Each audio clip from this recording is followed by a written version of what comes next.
Damn it. ఏంటిటా కుండబద్దలు కొడతా అత్త. నమస్కారం. కుండబద్దల ప్రేక్షకులకి స్వాగతం. చంద్రబాబు నాయుడు గారి కన్నా కూడా జగన్కే ప్రజల్లో ఎక్కువ వ్యతిరేకత ఉంది అని ఒక సంచలనమైన రిపోర్ట్ ఒకటి జగన్మోహన్ రెడ్డి దగ్గరే ఉన్నట్టుగా కొంత సమాచారం బయటకు వస్తుంది. అధీకృతంగా ఆ సర్వే ఎవరు చేశారు, జగన్మోహన్ రెడ్డి ఎందుకు చేపించాడు, మరి స్థానిక సంస్థల ఎన్నికలు దగ్గరకు వస్తున్న ఈ తరుణంలో ఇలాంటి రిపోర్టుల అవసరం ఏమొచ్చింది, జగన్మోహన్ రెడ్డి ఏమైనా మనసు మార్చుకొని స్థానిక సంస్థల ఎన్నికల్లో తమ పార్టీని పోటీ చేయించడానికి ఏదైనా ప్రయత్నం చేస్తూ ఉన్నాడా?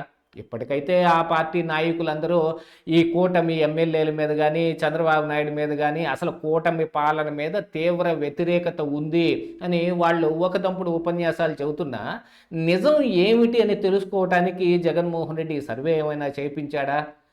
మరి ఇక రానున్న ఎన్నికల బరిలో జగన్మోహన్ రెడ్డి ప్లాన్ ఏమిటి, ఏమై ఉండొచ్చు, దానికి ఈ సర్వే రిపోర్టుకి ఉన్న లింక్ ఏమిటి, ఇంతకీ జగన్మోహన్ రెడ్డి మీద ఇంకా ఎందుకు అంత వ్యతిరేకత ఉంది, చంద్రబాబు నాయుడు మీద జగన్మోహన్ రెడ్డి చెబుతున్న వ్యతిరేకత ఎందుకు లేదు అనేది ఈ వీడియోలో మీకు పూర్తిగా వివరించే ప్రయత్నం చేస్తాను. వీడియో నచ్చితే ఖచ్చితంగా లైక్ చేయండి, ఇంకా 10 మందికి షేర్ చేయండి.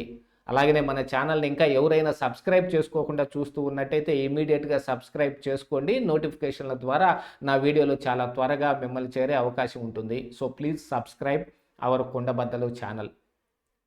ఇక అసలు విషయానికి వస్తే జగన్మోహన్ రెడ్డి 10 రోజుల కిందటనే ఒక సర్వే రిపోర్టు తెప్పించుకున్నట్టుగాను దాంట్లో జగన్మోహన్ రెడ్డి మీద ఇంకా ప్రజల్లో అదే స్థాయిలో వ్యతిరేకత ఉన్నట్టుగాను ఏమి సింపతి మూలాలు కానీ దాఖలాలు కానీ ఏమి ఉన్నట్టుగా లేవు అనేది ఆ రిపోర్టు సారాంశం అనేది ఇప్పుడిప్పుడే బయటకు వస్తుంది. మరి ఈ స్థానిక సంస్థల ఎన్నికలు దగ్గరకు వస్తున్న ఈ తరుణంలో మరి పార్టీ అయితే అంతర్గతంగా ఒక చర్చ నడిచింది అనేది కానీ బయటకు కొంతమంది నాయకులు డైరెక్ట్గా పార్టీ నుంచి సజ్జల రామకృష్ణారెడ్డో జగన్మోహన్ రెడ్డో ఇలాంటి పెద్ద పెద్ద స్థాయి నాయకులు కాకుండా కింద స్థాయి వాళ్ళందరూ మేము ఎన్నికలను బహిష్కరించేస్తాం, గతంలో చంద్రబాబు నాయుడు చేయలేదా అని చెప్పుకుంటున్న మాటల్ని పరిశీలిస్తున్నట్టుగా కూడా కనపడుతోంది. కాకపోతే గతంలో చంద్రబాబు నాయుడు ఎందుకు బహిష్కరించవలసి వచ్చింది, ఎన్నికల బరిలో ఎందుకు నిలబడలేదనే దానికి క్లియర్ కట్గా అందరికీ తెలుసు. జగన్మోహన్ రెడ్డి వైసీపీ నాయకులు చేసిన ఆ దురాఘాతాలు కావచ్చు, ఆడవాళ్ల జాకెట్లలో చేతులు పెట్టి మరీ ఆ నామినేషన్ పత్రాలు లాక్కుపోయిన వ్యవహారం కానీ, మరి ఇక వయోవృద్ధుల మీద కూడా కత్తులు తీసుకొని దాడికి తెగబడితే వాళ్ళు సైతం మీసాలు మేలేసి తిరగబడితే అది బాగా వైరల్ అయిన అంశం కానీ ఇలాంటివి గతంలో మనం చూసాం. ఇవన్నీ జరిగిన తర్వాత అసలు నామినేషన్ ప్రక్రియ ఎలా ఉంటే ఇందులో పోటీ ఏం చేస్తాం అని మరి టీడీపీ ఆ ఎన్నికలను బహిష్కరించుకున్నారు. అందులో ఆ బరిలో నిలబడలేదు. అప్పుడు ఆ రోజున టీడీపీ పార్టీ చేసింది ఒకంత సమంజసంగానే కనపడింది.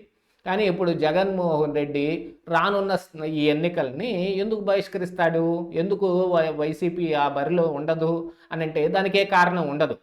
దీన్ని కొంత మరి ఏదైనా సానుకూల పరిస్థితులు చూసుకొని మనం ఎన్నికల బరిలో నిలబడితే ఏం జరుగుతుంది అని ఒక చర్చ అయితే నడుస్తోంది.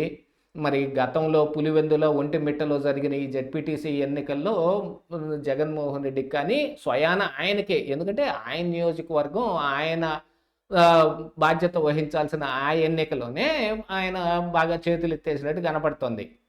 దీంతో పాటుగా ఇన్ఛార్జీలు మొత్తం వైఎస్ఆర్ కాంగ్రెస్ పార్టీ తరపున ఎవరు ముందుకు రావడం లేదు. జగన్మోహన్ రెడ్డి అయితే ఎప్పుడూ చేతులు ఎత్తేసాడు, నా దగ్గర సింగిల్ రూపాయి లేదు, నేను కనీసం ఆఫీసులో ఉండే వాళ్ళకి జీతాలు కూడా ఇవ్వను అని ఎప్పుడో చేతులు ఎత్తేసాడు అనేది గతంలో ఒక ప్రచారం నడిచింది. యూజువల్గా జగన్మోహన్ రెడ్డి కూడా పార్టీ తరపు నుంచి ఏదైనా ఖర్చు పెట్టే వ్యవహార శైలి ఉన్నదాన్ని దేన్ని చేపట్టడం లేదు. ఆయన ఎక్కడన్నా మీటింగులకు వచ్చినప్పుడు ఎవరినైనా కలవటానికి జైళ్ళకి వెళ్ళినప్పుడు కానీ లేకపోతే బంగారుపాలెం లేకపోతే మిర్చి యార్డో ఇలాంటి ప్లేసుల్లో ఒక విగ్రహావిష్కరణకు వెళ్ళే దగ్గర జరిగిన సింగయ్య గోల మనం చూసాం. అలాంటి వాటికి కూడా ఏదో ఒక ఇన్ఛార్జి నెత్తిన ఆ భారం అంతా వేస్తూ ఉన్నాడు. కానీ జగన్ తన జేబులోంచి ₹1 తీయటం లేదు. ఇక ఈ వైఎస్ఆర్ కాంగ్రెస్ పార్టీకి ఖర్చు పెట్టి మరి రేపు ఎన్నికలంటే సామాన్యమైన వ్యవహారం కాదు. ఇప్పుడు ఇలాంటి ర్యాలీలో లేకపోతే ధర్నాలో లేకపోతే జగన్మోహన్ రెడ్డి వస్తుంటే ఆ ప్రోగ్రాం ఆర్గనైజ్ చేయటం అంటే అది ఒకంత తక్కువ ఖర్చుతోనే పోయేది. కానీ ఎన్నికలు అలా కాదు కదా. ప్రతి ఒక్క ఓటుని ఏదో ఒక రకంగా గ్రాప్ చేయాల్సిన అవసరం ఉంది. ఈరోజు అంతా ఓపెన్ సీక్రెటే. ఓటుకి ఎంత ఇస్తావు అనేలాంటి వాళ్ళు కానీ అసలు మాకు ఓటుకి డబ్బులు ఇవ్వకుండా మీరు ఎన్నికల బరిలో ఎందుకు నుంచున్నారని యాష్టపడే ఓటర్లు కూడా తయారైపోయి ఉన్న ఈ రోజుల్లో మరి ఎన్నికల ఖర్చు అంటే అందరికీ తెలిసిందే. అంత బాగా విపరీతంగా పెరిగిపోయిన కారణానికి ఎవరు వాళ్ళే ముందుకు రావడం లేదనేది మరొక సమాచారం. దీంతో పాటుగా ఇప్పుడు జగన్మోహన్ రెడ్డి కనుక ఈ స్థానిక సంస్థల ఎన్నికలను లేకపోతే పంచాయతీలను ఈ ఎన్నికల బరిలో నిలబడకపోతే తన పరువు పూర్తిగా పోతుంది అనేది కూడా ఆయనకు ఒకంత అవగతం అయ్యి ఇందులో పోటీ చేయాలి అంటే మనకి ఎన్ని సీట్లు వచ్చే అవకాశం ఉందనే దాని మీద ఒక సర్వే చేయించాడు అనేది అయితే కనపడుతోంది. ఆ సర్వేలో జగన్మోహన్ రెడ్డి మీద ఇంకా ప్రజల్లో తీవ్రంగా అదే వ్యతిరేకత ఉంది. జగన్ చేపట్టిన ఈ బంగారుపాళ్యంలో లేకపోతే ఇలాంటి కొన్ని ర్యాలీలు ఇవి కూడా ఆయనకి ఎక్కువ అప్రదిష్ట తెచ్చిపెట్టే తప్ప ఆయనకు ఉపయోగపడే విధంగా ఏం ఉండలేదు. మొన్న అసెంబ్లీ సమావేశాలకి తమ పార్టీ లీడర్లు ఏం చేశారు అనేది కానీ లేకపోతే ఈ ఎమ్మెల్యేలు అసెంబ్లీకి హాజరవ్వకుండా ఎమ్మెల్సీలు మాత్రం కౌన్సిల్కి హాజరయ్యి అక్కడ కూడా కొంత అటు ఇటుగా బొత్స సత్యనారాయణ కొన్ని పార్టీకి కొంచెం వ్యతిరేకంగా ఉండే లైన్ తీసుకుని ఆయన వేరే మాటలు మాట్లాడటం కానీ ఇవన్నీ కూడా ప్రజలు గమనించారు.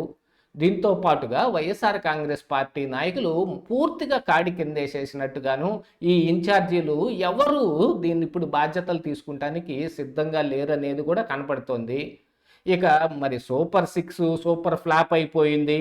మరొక పక్క ప్రభుత్వం అయితే సూపర్ 6 సూపర్ హిట్ అని వాళ్ళ కార్యక్రమాలు వాళ్ళు చేసుకుంటున్నారు అనుకోండి. అందులో ఇంకా 2-3 బ్యాలెన్సులు కూడా ఉన్నాయి.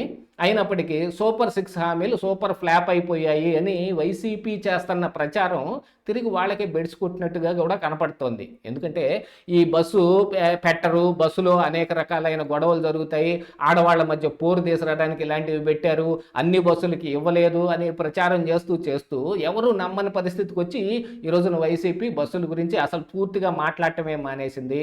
సోషల్ మీడియాలో కూడా ఎటువంటి వ్యతిరేక వార్తలు కూడా రావడం లేదు, ఏది ఎస్పెషల్లీ వైసీపీ సోషల్ మీడియాలోనే. ఇక మెడికల్ కాలేజీల అంశం వచ్చేటప్పటికైతే అంత తీవ్ర స్థాయిలో ఇప్పుడు ప్రజలకు ఏదో పెన్షన్లు కట్ చేసేసారనో పలానా కారణానికి ఈ పథకాన్ని ఎత్తేసారనో ఇలాంటి వాటికంటే మెడికల్ కాలేజీలు అంత ఉధృతంగా ప్రజల్లోకి వెళ్ళేవేం కాదు అనేది కూడా ఒకంత అవగతమైంది.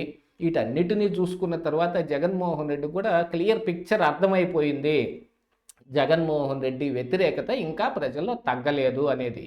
మరి చంద్రబాబు నాయుడు ఇప్పుడు కొత్తగా ఏదైనా చేసి వ్యతిరేకతను మూటగట్టుకున్నాడా అని అంటే ఈ 1.5 కాలంలో మరి కూటమి దాదాపుగా పెన్షన్ల పెంపు దగ్గర నుంచి మొదలు పెడితే మేము విపరీతమైన అభివృద్ధి చేస్తున్నాం అని చెప్పే దాంట్లో వాళ్ళు సక్సెస్ అయినట్టుగా కనపడుతోంది. 2014-19లో జరిగిన ఈ సోషల్ మీడియా ప్రచారంలో జరిగిన తప్పులన్నింటినీ ఈసారి వాళ్ళు సరి చేసుకొని వైసీపీని తీవ్రంగా దెబ్బకొట్టారు. అందుకోసమని ఇంకా జగన్మోహన్ రెడ్డి మీద వ్యతిరేకత ప్రజల్లో తగ్గలేదు, అలాగనే చంద్రబాబు నాయుడు మీద వ్యతిరేకత ఏమీ రాలేదనేది జగన్మోహన్ రెడ్డికి తెలిసినట్టుగా సమాచారం.